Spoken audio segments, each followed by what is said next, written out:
तो एक तरफ एलएसी पर चाइनीज तोपें फ्लॉप हो रही हैं, तो दूसरी तरफ ड्रैगन अंतर्राष्ट्रीय मंच पर भी फ्लॉप साबित हो रहा है। देखिए यूएन में भारत की शानदार जीत और जिनपिंग की बड़ी हार।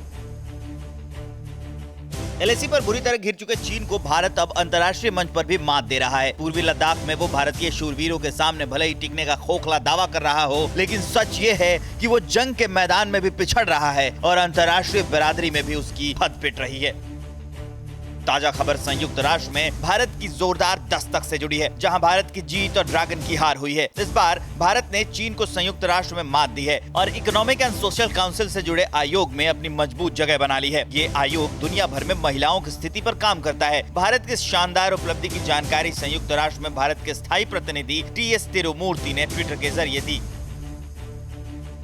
तिरुमूर्ति ने बताया कि भारत ने प्रतिष्ठित इकोनॉमिक एंड सोशल काउंसिल में सीट हासिल की है। भारत के स्थायी प्रतिनिधि ने कहा कि ये बताता है कि महिलाओं को लेकर भारत कितना प्रतिबद्ध है और महिला सशक्तिकरण की दिशा में हम कितना काम कर रहे हैं। तिरुमूर्ति ने बताया कि चीन को यह झटका तब लगा है जब वो इस साल बीजिंग वर्ल्ड कॉन्फ्रेंस की 25वीं सालगिरह मना रहा है और खुशी के इस मौके पर भारत ने ड्रैगन की उम्मीदों पर पानी फेर दिया है। आयोग में इस सीट को पाने के लिए भारत, चीन और अफगानिस्तान के बीच मुकाबला था, जिसमें भारत और अफगानिस्तान को 54 में से अधिकतर सदस्यों का साथ मिला।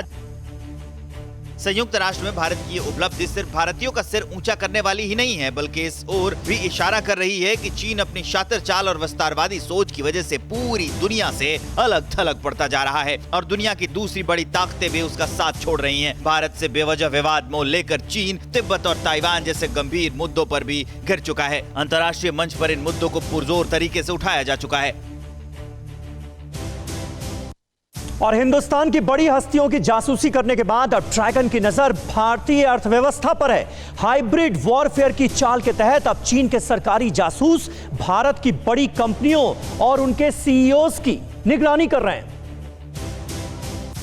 भारत के पराक्रमी योद्धाओं के सामने जब चाइनीज तोपें फ्लॉप हो गई तो ड्रैगन चालबाजी के धंधे पर उतर आया। प्रधानमंत्री से लेकर हजारों बड़े हस्तियों की जासूसी करने के साथ साथ ड्रैगन की नजर अब भारतीय अर्थव्यवस्था पर टिक गई है। चीन की तरफ से भारत की जासूसी को लेकर एक और बड़ा खुलासा हुआ है। चीन अब भारतीय अर्थव्यवस्था की निगरानी करने में जुट गया है। एक अंग्रेजी अखबार में आई रिपोर्ट के मुताबिक payment app, supply chain, delivery apps, शहरी यातायात, digital health care, digital education apps के सीईओ, सीएफओ की जासूसी करने में जुट गया है।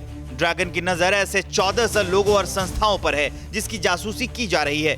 इतना ही नहीं, चीन देश के स्टार्टअप और ई कॉमर्स प्लेटफॉर्म के साथ साथ विदेशी निवेशक और उनके संस्थापक की भी निगरानी कर रहा है। चीनी सरकार की निगरानी में चीन के शेंजेन शहर की झेनुआ इन्फोटेक जासूसी के इस गंदी चाल को अंजाम दे रही है। ड्रैगन ने यह हिमाकत सीमा पर चीनी लड़ाकों के घुटने टेकने के बाद दिखाई है।